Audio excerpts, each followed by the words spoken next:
Bus விடுறோம் பெண்களுக்காக அப்படின்னு சொல்லி பண்ணிட்டு இருக்கிறாங்க. அடுத்து மாசம் மாசம் நாங்க 1000 ரூபாய் காசு கொடுக்கறோமே அப்படின்னு அதையும் பெருமையா வேற சொல்லிக்கிட்டு இருக்காங்க. இதெல்லாம் கொடுத்து என்ன பிரயோஜனம்? இங்க இவ்வளோ பெண்கள் இருக்கீங்க, நீங்களே சொல்லுங்க, பெண்கள் நம்ம நிம்மதியா இருக்கிறோமா? பெண்கள் நிம்மதியா இருக்கிறோமா அப்படின்ற இந்த கேள்வியை கேட்டா இப்ப இருக்க திமுக ஆட்சி என்ன பதில் சொல்லுவாங்க? இந்த கேள்விக்கு அவங்க கிட்ட பதில் இருக்கா? ஃபர்ஸ்ட் எப்படிங்க நிம்மதியா இருக்க முடியும்? பாதுகாப்பே இல்ல. பாதுகாப்பு இருந்தா தானே நம்மளால நிம்மதியா இருக்க முடியும்.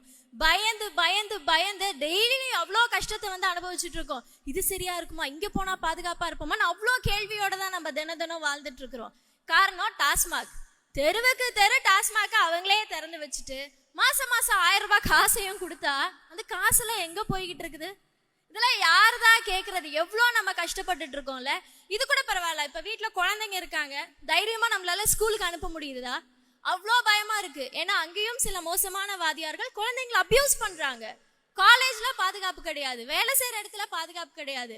பெண்கள் எங்கேயுமே நிதானமா ஒரு நிம்மதியா வெளியில நடக்க முடிய மாட்டேங்குது. ஏதாவது ஆயிடுமான்ற பதட்டத்தோட எத்தனை நாளைக்கு நம்ம இப்படியே இருக்க முடியும்? இன்னும் சொல்ல போனா நம்ம நாட்டுல வாழ்ற மாதிரியே இல்ல, ஏதோ ஒரு காட்டுக்குள்ளார பயந்து பயந்து மிருகம் வந்து கடிச்சிருமா, ஏதாவது பண்ணிருமா அப்படின்ற பயத்தோடயே வாழ்ற மாதிரிதான் இருக்கு. இவங்க வந்து பொறுப்பான அரசியல் பண்ணுவாங்கன்னு பார்த்தா ஏதோ பொம்மை அரசியலை பண்ற மாதிரியான ஒரு ஃபீலிங் தான் நம்மளுக்கு கொடுத்துட்டு இருக்காங்க. இது பத்தாததுக்கு இன்னொரு முக்கியமான விஷயம் இருக்கு. நம்ம அன்புள்ள கனிமொழி அக்கா இன்னமும் மற்றவங்க ஆட்சியில தான் வந்து இளம் விதவைகள் வந்து அதிகமா இருக்கிறாங்கன்னு சொல்லிக்கிட்டு இருப்பாங்க. இப்ப எங்கடானா அக்கா ஆளையே காணோம். அக்கா கிட்ட டைரக்டா ஒரே ஒரு விஷயம் மட்டும் கேட்டுக்கலாம். உங்க அண்ணா, அதாவது உங்க அண்ணா இருக்காங்கல்ல, அவங்க கிட்ட சொல்லி கொஞ்சம் இந்த பிரச்சனை எல்லாம் ஏதாவது சரி பண்றதுக்கு ட்ரை பண்ணுங்க. அப்படி ட்ரை பண்ணலையா விட்டுடுங்க, ஃப்ரீயா விடுங்க. எங்க அண்ணா இருக்காங்க, நம்ம கஷ்டத்தையும் சரி பண்ணுவாங்க, உங்க கஷ்டத்தையும் சரி பண்றதுக்காக நம்ம அண்ணா இருக்காங்க.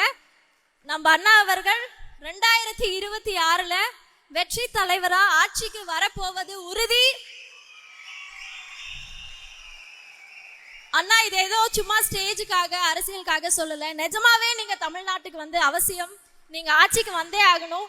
பெண்களாகிய எங்க எல்லாருக்கும் நீங்க ஒரு பாதுகாப்பு கொடுத்தே ஆகணும். எங்களுடைய கடைசி ஹோப் நீங்க மட்டும்தான்.